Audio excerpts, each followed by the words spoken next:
আসসালামু আলাইকুম রহমতুল্লাহ। প্রিয় শিক্ষার্থী ভাই বোনেরা, আশা করি আপনারা সবাই ভালো আছেন। আমি ইয়াহিয়া মাহমুদ। আমাদের ইউটিউব চ্যানেল ফেইথফুল ইংলিশে আপনাদের সবাইকে স্বাগতম। দর্শক, আজকে আমরা আইএলটিএস এক্সাম নিয়ে আলোচনা করব। অর্থাৎ আমরা গত যে 2 দিন আগে আমাদের পরীক্ষা হয়েছে, সেটা হচ্ছে 28 সেপ্টেম্বরের প্রশ্ন নিয়ে আমরা আলোচনা করব। পাশাপাশি আমাদের নেক্সট যে পরীক্ষা, সেটা হচ্ছে 5th অক্টোবর, যে 5ই অক্টোবর, সেই অক্টোবর মাসে আমাদের যে কোন ধরনের প্রশ্ন আসতে পারে সম্ভাবনা রয়েছে, প্রিডিকশন না বললেও সাজেশন বলতে পারি, সাজেশন নিয়ে আমরা আলোচনা করতে পারি। তো প্রথমে আমরা লিসেনিং নিয়ে আলোচনা করবি। লিসেনিং মোটামুটি এত কঠিনও ছিল না, এত জটিলও ছিল না, মধ্যবর্তী ছিল। তো প্রথমে একটা ইনস্ট্রাকশন সেটা হচ্ছে রাইট 1-2 ওয়ার্ডস ছিল। সেখানে যদিও 2 ওয়ার্ডস লেখা ছিল, বাট হচ্ছে কি এখানে বেশিরভাগ হচ্ছে 1 ওয়ার্ডস ছিল। লিসেনিংয়ের গ্যাপ ফিল টাইপের প্রশ্ন ছিল, বেশিরভাগ হচ্ছে 1 ওয়ার্ড ছিল। তবে দুইটা বা তিনটা ছিল 2 ওয়ার্ডস। পার্ট 2তে এসেছিল এমসিকিউ, আসছিল 5টা এবং ফ্লোচার্ট ছিল 5টা। আমরা লিসেনিং নিয়ে আমাদের একটা প্লেলিস্ট রয়েছে, সেগুলো নিয়ে আমরা অলরেডি ভিডিও দিয়েছি। পার্ট 3 রয়েছে ম্যাচিং ইনফরমেশন, এ ধরনের ছিল 6-7টা এবং 3-4টা ছিল এমসিকিউ টাইপের প্রশ্ন ছিল।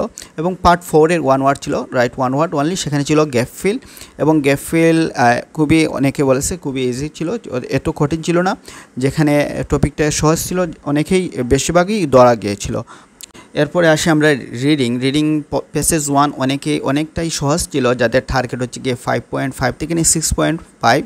আশা করি তারা তাদের আশাতীত স্কোর পাবে, কারণ পেসেজ 1 থেকে তাদের ভালো একটা স্কোর এখান থেকে স্কোর তারা অ্যাচিভ করতে পেরেছে। কারণ পেসেজ 1-এর ছিল প্রথম হচ্ছে 1 থেকে 6টা ছিল হচ্ছে আপনার true false not given, 1 to 6 হচ্ছে ট্রু ফলস নট গিভেন ছিল। তারপর ছিল আপনার হচ্ছে গ্যাপ ফিল ছিল হচ্ছে আপনার 7 থেকে 13 পর্যন্ত, 7 থেকে 13 পর্যন্ত ছিল আপনার গ্যাপ ফিল।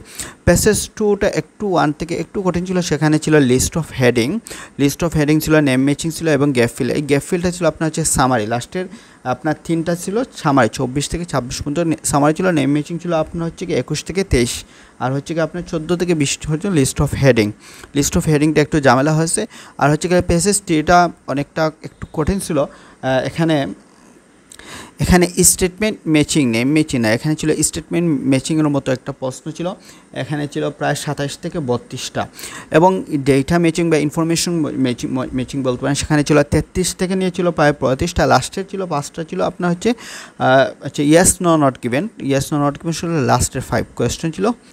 এবার আমরা আসি 28 সেপ্টেম্বর যে আমাদের রাইটিংটা হয়েছিল। রাইটিং হয়েছিল, এই প্রশ্নটা আসছিল, যদিও এখানে যে ফিগার বা ডেটা যেগুলো আছে সেগুলো পার্সেন্টেজ একটু কম বেশ হতে পারে, বাট সেম এ ধরনের একটা প্রশ্ন ছিল, যেটা ছিল আপনার হচ্ছে কি টেবিল ছিল।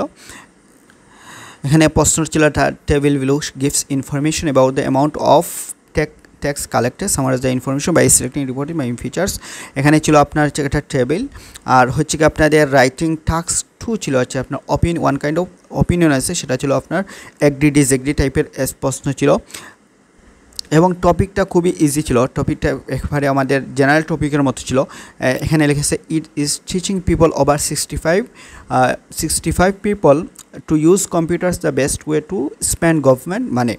এখানে প্রশ্নটা একেবারে ইজি ছিল যে আমাদের যে 65 বছর যে লোকদেরকে কি গভর্নমেন্টের পক্ষ থেকে বা এখানে গভর্নমেন্ট কি তাদেরকে কম্পিউটার শেখাতে অর্থ কি বরাদ্দ করতে পারে বা ব্যয় করতে পারে, স্পেন্ড করতে পারেন, এই ধরনের একটা টপিক ছিল। টপিকটার এখানে যে আইডিয়াগুলো এত কমপ্লিকেটেড বা জটিল ছিল না। আশা করি এই টপিকটা অনেক সহজ ছিল। এই টপিক নিয়ে যদি আমরা এখানে স্যাম্পল কোয়েশ্চেন আমরা এখান থেকে ওয়েবসাইট থেকে আমরা কালেক্ট করেছি। এটা হচ্ছে 5.5 ব্যান্ডের একটা স্কোর এর একটা টপিক। এই টপিক থেকে একটা স্যাম্পল আনসার হিসেবে এটা দেখতে পারেন। এবার আসি আমরা যে নেক্সট যে আমাদের পরীক্ষা রয়েছে, আমাদের 5ই অক্টোবর যাদের পরীক্ষা রয়েছে বা আমাদের সামনে যারা পরীক্ষা দিবেন, আমরা টাস্ক 1-এ যদি সাজেশন দেই, আমরা জানি টাস্ক 1-এ 6 টাইপের কোয়েশ্চেন আছে। যদিও 6 টাইপ বলা যায় না, 2 টাইপ বলতে পারেন, with number, without number. With number হচ্ছে আমাদের কি এই table, bar chart, pie chart হচ্ছে লাইন গ্রাফ। উইথ নম্বর হচ্ছে 4টা, এই 4টা হচ্ছে কি এক ক্যাটাগরি।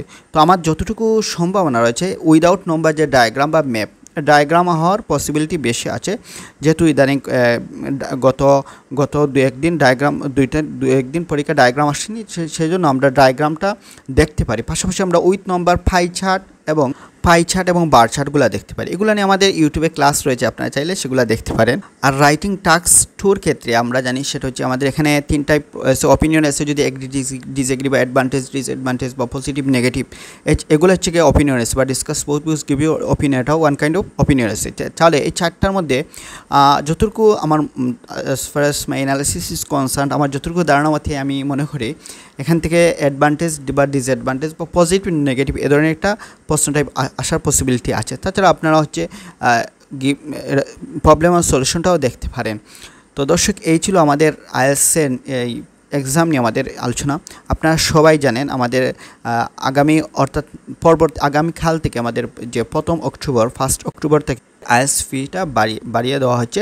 প্রতি বছর, গত বছর 2023 সালে অক্টোবরের দিকে আমাদের আইএলটিএস ফিটা বাড়ানো হয়েছিল, তখন ছিল 22,000 সামথিং। পরবর্তী নিয়ে আসছে আইএলটিএস ইউকিউবিআই হচ্ছে 24,850 টাকা। বর্তমান হচ্ছে আইএলটিএস ফি হবে অক্টোবর থেকে 27,450, প্রায় 27,500 টাকার মতো। এই অতিরিক্ত ফিটা এড়াতে আপনারা চাইলে আজকে আপনারা নিজে ঘরে বসেই কিন্তু ফিটা আইএলটিএস রেজিস্ট্রেশনটা করে ফেলতে পারেন। এতে আপনার প্রায় 2600 টাকার মতো কিন্তু সেভ হবে। তো দর্শক, এই ছিল আজকের ভিডিও। দেখা হচ্ছে পরবর্তী কোনো ভিডিওতে। এই পর্যন্ত সবাই ভালো থাকুন, সুস্থ থাকুন। যাওয়ার আগে একটাই রিকোয়েস্ট, আপনি যে আমার চ্যানেল নতুন হয়ে থাকেন, আপনি অবশ্যই আমাদের চ্যানেলটি সাবস্ক্রাইব করবেন, আপনার বন্ধুবান্ধব করে শেয়ার করবেন। আল্লাহ হাফিজ।